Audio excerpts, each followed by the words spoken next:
ఓం శ్రీమాత్రే నమః. ఉమాసహస్రం తృతీయస్తబకః. శుభ్రస్మితలేశో మాతుర్మరుతాన్నః అంతస్తిమిరాణాం అంతం విదధాతు.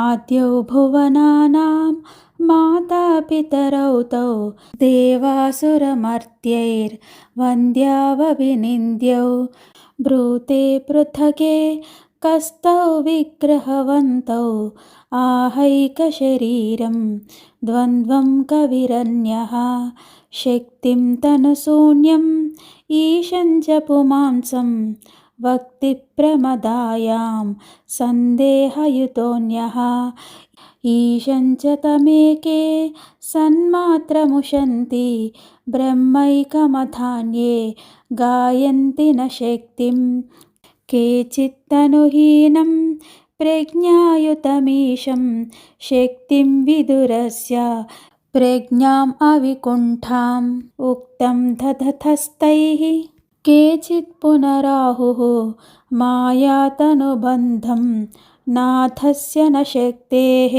नित्यं शरीरौ येषां पितरौ तौ एकोऽप्यथवा तान् प्रत्यहनिसर्गः माता पितरौ यत् तावेकशरीरौ चित्रप्रधनार्था सा काचन लीला सन्मात्रकथानां कार्ये मनुजातौ धीस्वान्तविकासः स्यात् कारणहीनः अद्वैतिभिरन्या मायाश्रयणीया शक्तेरतिरिक्ता सा किमु वादैः न स्यात् पृथगात्मा शक्तिः किमुपाधेः चक्षुश्रितचित्तेर्विश्वाकृतिता वा एकान्तविदेहौ तौ चेदति सूक्ष्मौ लीलातनुबन्धा शक्तावभिधेयौ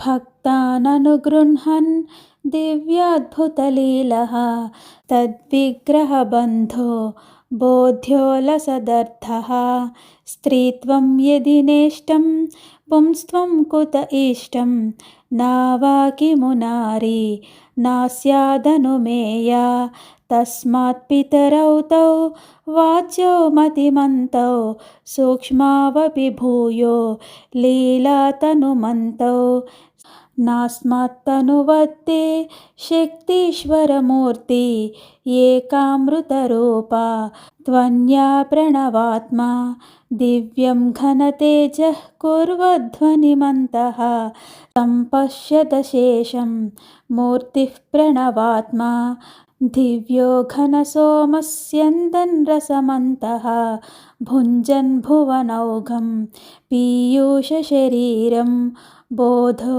नवलम्बो दिव्यं खलु तेजः मोदः परिशुद्धो दिव्यः खलु सोमः सोमांशमहोंशो यातो घनभावं पितृर्भुवनानां सङ्कल्पमहिम्ना आराधयसीशं तं चिन्मयकायम् आनन्दमयाङ्गी त्वं देवि किलेयं दिव्यं तव कायं दिव्ये तव वस्त्रे दिव्यानि तवाम्बा स्वर्णाभरणानि यद्देवि विलोक्या स्य प्राकृतकाया युक्तिः समतीता सेयं तव माया नव्यास्तनुमध्याः प्रत्नां तनुमध्यां विद्वत्सदसीमाः सम्यक् प्रथयन्तु.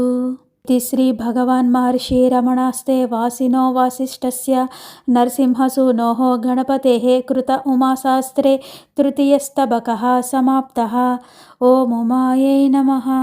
ओम उमायै नमः. ओम उमायै नमः. ओम श्रीमात्रे नमः. जय कामाक्षी.